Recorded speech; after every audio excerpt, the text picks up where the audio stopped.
ನಮಸ್ಕಾರ, ನಾನು ಮಂಜುನಾಥ್ ಕಾಮತ್. ನಾವೆಲ್ಲರೂ ಕೂಡ ತಾವೊಂದು ಜಾಗ ತಗೋಬೇಕು, ಅಲ್ಲಿ ಒಂದು ಕೃಷಿ ಮಾಡಬೇಕು, ಅಲ್ಲಿ ಒಂದಷ್ಟು ರೇರ್ ವೆರೈಟಿಯ ಒಂದು ಗಿಡಗಳೆಲ್ಲ ಇರಬೇಕು ಅಂತ ಒಂದು ಬಯಸ್ತಾರೆ. ಸೊ ಅಂತಹ ಒಂದು ಜಾಗಕ್ಕೆ ನನಗೆ ಸುಭಾಷ್ ನಾಯ್ಕರು ಕರ್ಕೊಂಡ್ಬಂದಿದ್ದಾರೆ. ಸರ್, ನೀವೇ ಇವರನ್ನು ಪರಿಚಯ ಮಾಡಬೇಕು, ಇಲ್ಲಿ ಏನೇನೆಲ್ಲ ಇದೆ ಅಂತ ತೋರಿಸ್ಬೇಕು, ನೀವಿಬ್ಬರೂ ಸೇರ್ಕೊಂಡು ತೋರಿಸ್ಬೇಕು. ನಮಸ್ತೆ ಸರ್, ನಾನು ಇವತ್ತು ಬಂಟಕಲಲ್ಲಿದ್ದೇನೆ. ನನ್ನ ಫ್ರೆಂಡ್ ಹೇಳ್ಬೋದು ಅಥವಾ ಅಣ್ಣ ಅಂತಲೂ ಹೇಳ್ಬೋದು, ಅಲ್ಫ್ರೆಡ್ ವಿನ್ಸೆಂಟ್ ಮೋನಿಸ್ ಅವರಿದ್ದಾರೆ. ಇದು ಇವರದೊಂದು 3 ಎಕರೆ ಜಾಗ ಇದೆ. ಇದರಲ್ಲಿ ವೆರೈಟೀಸ್ ಆಫ್ ಪ್ಲಾಂಟ್ಸ್ ಹಾಕಿದ್ದಾರೆ.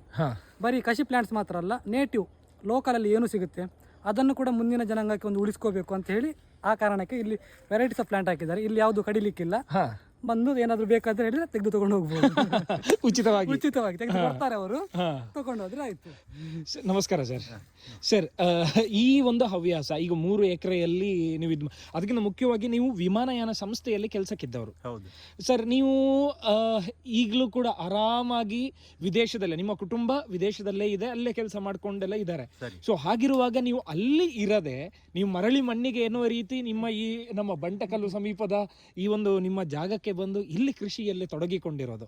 ಸರ್, ಇದ್ರ ಕತೆ ಅಥವಾ ಈ ನಿಮ್ಮ ಜೀವನದ ಕತೆ ಹೇಳ್ತಾ? ಅಂದ್ರೆ ನಾನು ಹುಟ್ಟಿದ್ದು ಇದೆ ಮಣ್ಣಿನಲ್ಲಿ. ಚಿಕ್ಕಂದಿನಲ್ಲೂ ನನಗೆ ಈ ಜಾಗ ಅಂದರೆ ನನ್ನ ಜೀವಕ್ಕಿಂತ ಜಾಸ್ತಿ ಪ್ರೀತಿ. ಹಾಗಾಗಿರುವಾಗ ಸ್ವಲ್ಪ ಕೆಲವು ಕಾರಣಾಂತರವಾಗಿ ಬಾಂಬೆಗೆ, ಬ್ಯಾರಿನ್, ಅಬುದಾಬಿ ಎಲ್ಲ ಹೋಗ್ಬೇಕಾಯ್ತು. ಆದರೂ ನನ್ನ ಮನಸ್ಸು ಇಲ್ಲೇ ಇತ್ತು. ಅಲ್ಲಿ ಇರುವಾಗಲೂ ನನ್ನ ಇದೊಂದು ಕನಸು, ಈ ಜಾಗವನ್ನು ಇಂಪ್ರೂವ್ ಮಾಡಬೇಕು. ಇದೊಂದು ನನ್ನ ದೇವಸ್ಥಾನದ ಹಾಗೆ. ಅದೇ ಒಂದು ವಿಷಯ. ಮತ್ತು ಕಮರ್ಷಿಯಲ್ ಇಂಟೆನ್ಷನ್ ಇಲ್ಲ. ಇದು ಅಂದರೆ ಮುಂದೆ ಬರುವ ಜನಾಂಗಕ್ಕೆ ಅಥವಾ ಯಾರು ನಮ್ಮ ನೆಕ್ಸ್ಟ್ ಜನರೇಷನ್ಗೆ, ಹಕ್ಕಿಗಳಿಗೆ, ಮಂಗಗಳಿಗೆ, ಪ್ರಾಣಿಗಳಿಗೆ, ಪಕ್ಷಿಗಳಿಗೆ ಅದೊಂದು ಬೇಕು ಅಂತ ಇದೇ ಉದ್ದೇಶ ಅಷ್ಟೇ. ನಿಮಗೆ ಎಷ್ಟು ವಯಸ್ಸು ಸರ್? ನನಗೆ ಜುಲೈ 4ಕ್ಕೆ 61 ಆಗ್ತದೆ. 61 ವರ್ಷ. ಅದು ನಾನು 16 ಅಂತ ಎಣಿಸೋದು ಕನ್ನಡಿಯಲ್ಲಿ ನೋಡಿ ಅಷ್ಟೇ. ಮತ್ತು ಅದೇ ಇವರ ತಂದೆ ತಾಯಿ ಟೀಚರ್ಸ್. ನನ್ನ ತಂದೆಯವರು ಬಿ ಮೋನಿಸ್ ಮತ್ತು ತಾಯಿ ಮೇರಿ ಟೀಚರ್. ಅವರು ಕಷ್ಟಪಟ್ಟು ತೆಗೆದು ಬೆಳೆಸಿದ ಜಾಗ ಇದು. ಅದಕ್ಕಾಗಿ ನಾನು ಯಾವಾಗಲೂ ಇದು ಜಾಗವನ್ನು ಉಳಿಸಬೇಕಂತ ನನ್ನ ಪ್ರಯತ್ನ. ಮತ್ತು ನನ್ನ ಅಜ್ಜಿಯ ತುಂಬ ಇದುಂಟು ಅದರಲ್ಲಿ ಶ್ರಮ. ಈ ಜಾಗವನ್ನು ಅಂದರೆ ಒಂದು ಕಾಡಿತ್ತು, ಕಾಡನ್ನು ಅಂದರೆ ಕಾಂಡವನವನ್ನು ಇಂದ್ರಪ್ರಸ್ಥ ಮಾಡಿದ್ದು ನನ್ನ ಅಜ್ಜಿ, ತಂದೆ, ತಾಯಿ, ನನ್ನ ಅಕ್ಕಂದಿರು, ತಂಗಿಯಂದಿರು. ಅದೊಂದು ನನಗೆ ಒಂದು ಈ ಜಾಗದ ಮೇಲೆ ಪ್ರೀತಿ ಅಷ್ಟೇ.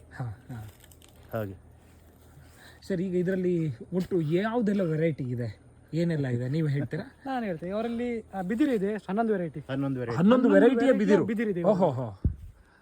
ಈಗ ಇಲ್ಲಿ ನೋಡಿ, ಇದು ಕಣಿಲೆ. ನಾವಂತೂ ಕಣಿಲೆ ಪ್ರಿಯರು, ಕಳೆಲೆ ಪ್ರಿಯರು.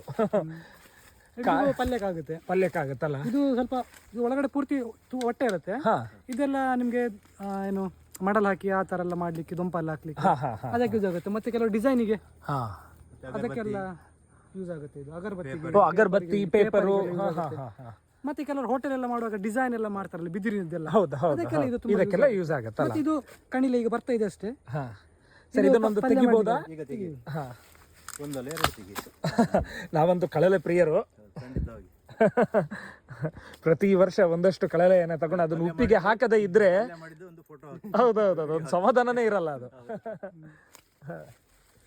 ಅದೊಂದು ವೆರೈಟಿ ಉಂಟು ಬಾಂಬು, ಅದು ಡೆಂಡ್ರೋಕೊಲಮಸ್ ಜಿಗಾಂಟಿಯಸ್ ಅಂತ. ಅದು 120-130 ಫೀಟ್ ಹೈಟ್ ಆಗುತ್ತೆ. ಒಂದು 12 ಇಂಚು ಡಯಾಮೀಟರ್ ಬರ್ತದೆ. ಅದರದ್ದು ಎಲೆ ಬಾರಿ ಮೆನ್ಯೂರ್ ಮಾಡ್ಲಿಕ್ಕೆ ಒಳ್ಳೇದು. ಇದ್ರದ್ದು ಇದು ಗೊಬ್ಬರ ನ್ಯಾಚುರಲ್. ಇಲ್ಲಿ ಈ ಜಾಗದಲ್ಲಿ 81 ಇಸ್ವಿ ನಂತರ ಒಂದು ಡ್ರಾಪ್ ಫರ್ಟಿಲೈಸರ್ ಇದು ಏನು ಹಾಕಿದ್ದೇ ಇಲ್ಲ. ಏನೇ ಇದ್ರು ನ್ಯಾಚುರಲ್. ಸರ್, ನನಗೆ ಅದರಲ್ಲಿ ನಿಮ್ಮ ಇದೊಂದು ನಿಲುವು ಇಷ್ಟ ಆಯ್ತು. ಅಲ್ಲಿ ಹುತ್ತ, ಸಾಮಾನ್ಯವಾಗಿ ಹುತ್ತ ಅಂತ ಹೇಳಿದ್ರೆ ಜನ ಹೆದರಿ ಬಿಡ್ತಾರೆ. ಕೆಲವರು ಹೇಳ್ತಾರೆ ಅದನ್ನು ತೆಗಿಬೇಕು, ಸುಣ್ಣ ಹಾಕಬೇಕು. ಸರ್, ಅಲ್ಲೇ ಹೋಗೋಣ ಸರ್. ಇಲ್ಲೇ ಎಲ್ಲೋ ಇದೆಯಲ್ಲ ಹುತ್ತ. ಸಾಮಾನ್ಯ ಹುತ್ತ ಅಂತ ಹೇಳಿದ್ರೆ ಜನ ಹೆದರ್ತಾರೆ. ಸೊ ನಮ್ಮ ಜಾಗದಲ್ಲಿ ಹುತ್ತ ಬೆಳೀತು ಅಥವಾ ನಾವು ಖರೀದಿಸುವಂತಹ ಜಾಗದಲ್ಲಿ ಹುತ್ತ ಇದ್ರೆ ಅದು ಪ್ರಶ್ನೆ ಕೇಳೋದು ಅಥವಾ ತುಂಬಾ ಒಂದು ರೀತಿಯ ಒಂದು ಹೆದರಿಕೆ ಇದೆಲ್ಲ ಬಂದ್ಬಿಡ್ತದೆ. ಸೊ ಹೀಗಿರುವಾಗ ಇವರ ಜಾಗದಲ್ಲಿ ಒಂದು 2-3 ಕಡೆ ಹುತ್ತ ಬಂದಿದೆ. ಅದು ಯಾವುದನ್ನು 7-8 ಕಡೆ ಇದೆಯಾ? ಅದು ಲೈನ್ ನಲ್ಲಿ ಬರ್ತದೆ. ರಾಣಿ ಇದಾದರೆ ಮತ್ತೊಂದು ಹುಂಚು ಹಾಕಿದ್ದು, ಅದು under ground water pipe line ಹಾಕಿದ ಹಾಗೆ. ಸರ್ ನೀವು ನನಗೊಂದು ಏನಂತ ಹೇಳಿ ನೋಡಿ, ಸಾಮಾನ್ಯವಾಗಿ ಜನ ಹೆದರ್ತಾರೆ ಹುತ್ತ ಅಂದರೆ, ಆದರೆ ಇವರು ಈ ಹುತ್ತ ತಮ್ಮ ತೋಟದಲ್ಲಿ ಇರಲೇಬೇಕು ಅಂತ ಬಯಸಿ ಅದನ್ನು ಸಂರಕ್ಷಿಸ್ತಾ ಇದ್ದಾರೆ. ಯಾಕೆ ಅಂತ ಅವ್ರ ಹತ್ರ ಕೇಳೋಣ. ಸರ್, ಯಾಕೆ ಈ ಹುತ್ತದ ಪ್ರಾಮುಖ್ಯತೆ ಏನು? ಹುತ್ತದ ಪ್ರಾಮುಖ್ಯತೆ ಅಂದರೆ ನಮ್ಮ ಪುರಾತನ ಕಾಲದಲ್ಲಿ ಮೊದಲನೇ ಕಾಲದಲ್ಲಿ ನಾಗಬನ ಅಂತ ಇತ್ತು. ಅದರಲ್ಲಿ ಎಲ್ಲ ಥರದ ಗಿಡಗಳು ಮರಗಳು ಎಲ್ಲ ಇತ್ತು. ಅದು ಮೇನ್ ಇಂಟೆನ್ಷನ್ ಅಂದರೆ ಅದು ನೀರನ್ನು ಇಂಗಿಸ್ತದೆ ಮತ್ತು ಮರಗಿಡಗಳು ಹತ್ತಿರ ಇರ್ತವೆ. ಅದು ಅದರದ್ದು ಮೇನ್ ಉದ್ದೇಶ ಇತ್ತು. ಬೌಂಡ್ರಿ ಹಾಕಿದ್ದು ಮೇಲೆ ಚಪ್ಪರ ಹಾಕಿದ್ದು ಹೋಯ್ತು, ಮಳೆ ನೀರು ಬಂತು ಹೋಯ್ತು ತೋಡಿಗೆ. ಹಾಗಾಗಿ ನೀರಿನ ಬರ ಹೀಗಿರುವಾಗ ಇದು ನೀವು ಅದೇನು ಹೇಳಿದರೆ ಅದು ನೀರಿಂಗಿಸುವಿಕೆಯ ನೀರು ಅದು ಮೇನ್.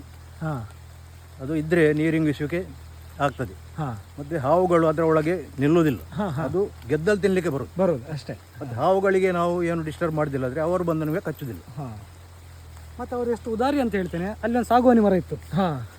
ಬಂಟಗಲ್ ದೇವಸ್ಥಾನದ ಬ್ರಹ್ಮಕಲಶ ಜೀರ್ಣೋದ್ಧಾರ ಆಗುವಾಗ ಆ ಒಂದು ಸಾಗುವಾನಿ ಮರ ದೇವಸ್ಥಾನ ಕೊಟ್ಟಿದ್ದಾರೆ. ಕ್ರಿಶ್ಚಿಯನ್ ಆಗಿದ್ದುಕೊಂಡು ಅವ್ರು ಕೊಟ್ಟಿದ್ದಾರೆ. ನಾವು ಕಲಿತ ಶಾಲೆ ಚಿಕ್ಕಂದಿನಿಂದ ನಾವು ಅಲ್ಲಿ ಕಲಿತ ಶಾಲೆ ಅದಕ್ಕಾಗಿ ಕೊಟ್ಟರು. ಇದು ಪೊನ್ನೆದ ಮರ, ಪೊನ್ನೆದ ಮರ, ಹೊನ್ನೆ ಮರ. ಅದು ಎಲ್ಲ ಬೇರೆ ವೆರೈಟಿ, ಅದು ಬೇರೆ ಸೀಮೆಕೋಲು. ಅದೊಂದು ಸೀಮೆಕೋಲು ಅಲ್ಲ ಅದು? ಇದೊಂದು ಇದೇ ವೆರೈಟಿಯಾ? ಇದು ಅದೇ ಸೇಮ್ ವೆರೈಟಿ. ಸ್ವಲ್ಪ ರೀಸೆಂಟ್ ಆಗಿ ಮಾವಿನ ಗಿಡ ಇದೆಲ್ಲ ಹಾಕಿದೆ. ಇದು ರಂಬುಟಾನ್, ತುಂಟೆ ಗಿಡ ಇದೆ. ಇದು ವಾಟೆ ಹುಳಿ. ಓ, ವಾಟೆ ಹುಳಿ ಈಗ ಇಲ್ವೇ ಇಲ್ಲ ಅಲ್ಲ ಸರ್? ಇಲ್ಲ, ಇಲ್ಲಿ ಕೆಲವು ಇದೆ. ಇದು ಚೆನ್ನಿಬೂರು. ಚೆನ್ನೆಬೂರು ಅದು ಇಟ್ಟೆ ಮುಂಚೆ ತೊಟ್ಟಿಲು ಕಟ್ಟಲಿಕ್ಕೆ ಇದರ ಬಳ್ಳಿಯನ್ನ ಯೂಸ್ ಮಾಡ್ತಾ ಇದ್ರು. ಓಹೋ, ಅದು ಬಳ್ಳಿ. ಇದು ಜಾರಿಗೆಯಲ್ಲಿ ಆಗಿದೆ. ಜಾರಿಗೆ ಮರ, ಜಾರಿಗೆಯನ್ನು ಕೂಡ ನಟ್ಟಿದ್ದೀರಲ್ಲ? ಉಂಟು, ಜಾರಿಗೆ ಇದೆಯಾ ಅಲ್ಲಿ?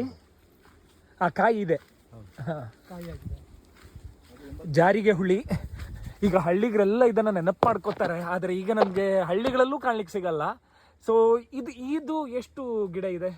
ಇದು 30ರ ಮೇಲೆ ಇದೆ. 30ರ ಮೇಲೆ. ರೀಸೆಂಟ್ಲಿ ಹಾಕಿದ್ದು. ಇದೊಂದು 2 ದೊಡ್ಡದಿದೆ. ಇದು ನೊರೆಕಾಯಿ. ನೊರೆಕಾಯಿ. ಇದು ಓಹೋ, ನಾವು ರೆಂಟೋ. ಹೌದು. ಸರ್, ರೆಂಟೋ ಅಂತ ಹೇಳ್ತಾರೆ, ಅದೇನಾ? ಅಂಟುವಳಕಾಯಿ. ಓಹೋ ಸರ್, ನಾನು ಇದನ್ನ ಸಣ್ಣದಿರುವಾಗ ನಾನು ಶಾಲೆಗೆ ಹೋಗುವ ನಡ್ಕೊಂಡು ಹೋಗುವಾಗ ನೋಡಿದ್ದು. ಆ ನಂತರ ಇಲ್ಲವೇ ಇಲ್ಲ. ಇದು ಗರುಡ ಪಾತಾಳ. ಗರುಡ ಪಾತಾಳ ಅಂದ್ರೆ ಇದು ಏನ್ ಸರ್? ಏನಕ್ಕಿದು? ಅದು ವಿಷಕ್ಕೆ, ಹಾವು ಕಚ್ಚಿದಕ್ಕೆಲ್ಲ.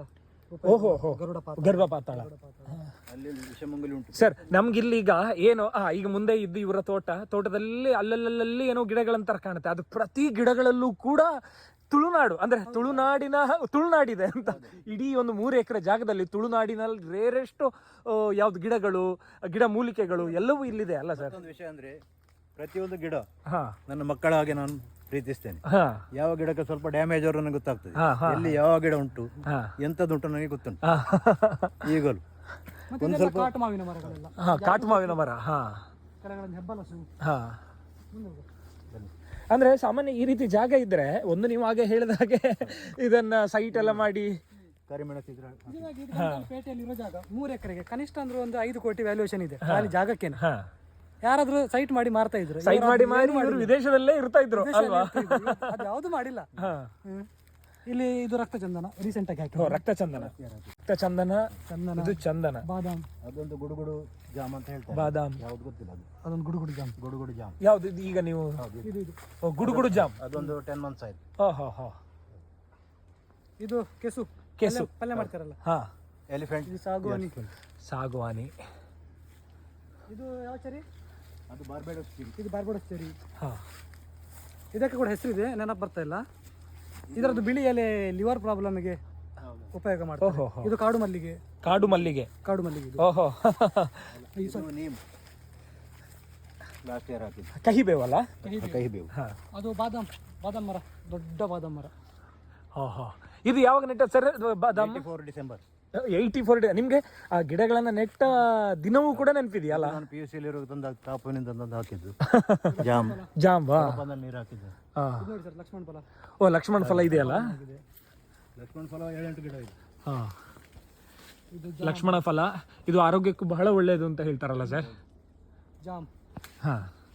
ಇದು ಬಿಳಿ ಜಾಮ್, ಅಲ್ಲಿ ಕೆಂಪು ಜಾಮ್ ಇದೆ ಅಲ್ಲ? ಅದು ಬೇರೆ ಉಂಟು ಕೆಲವು ವೆರೈಟಿ. ಅದು 1-2 ವರ್ಷದ ಗಿಡ. ಇದು ನುಗ್ಗೆ. ಇದು ಬಿಂಬುಳಿ. ಬಿಂಬುಳಿ. ಬಿಂಬುಳಿ 2-3 ಗಿಡಗಳು. ಇದು ಇಜಿಂದ ಮರ. ಈಜಿಂದತ್ತಪ್ಪ ಸಾಂಬಾರ್ ಹಾ ಅದು ಅದು ಪೇರಳೆಯಲ್ಲಿ ಆಗಿದೆ ನೋಡಿ. ಆ ಪೇರಳೆ ಇದೆ. 4-5 ವೆರೈಟಿ ಉಂಟು ಪೇರಳೆ. ಹಾ ಹಲಸಿದ್ದು ಎಷ್ಟು ಗಿಡಗಳಿವೆ ಸರ್? 220 ಇವೆ. 220 ಹಲಸಿನ ಗಿಡಗಳೇ ಇವೆ ಅಲ್ಲ? ಮರ ಗಿಡ ಅಂತಲ್ಲ ಮರನೇ. ಅದರಲ್ಲಿ ಕಾಟು ಸಾಧಾರಣ ಒಂದು 160-170 ಇರ್ಬೋದು. ಓಕೆ 160-170 ಕಾಟು ಅಂದ್ರೆ ನಮ್ಮ ಈ ಭಾಗದ ತಳಿಗಳು. ಹೌದೌದು. ಮತ್ತೊಂದು 50-60 ಗ್ರಾಫ್ಟೆಡ್ ಹಾ ಬೇರೆ ಬೇರೆ ವೆರೈಟಿ.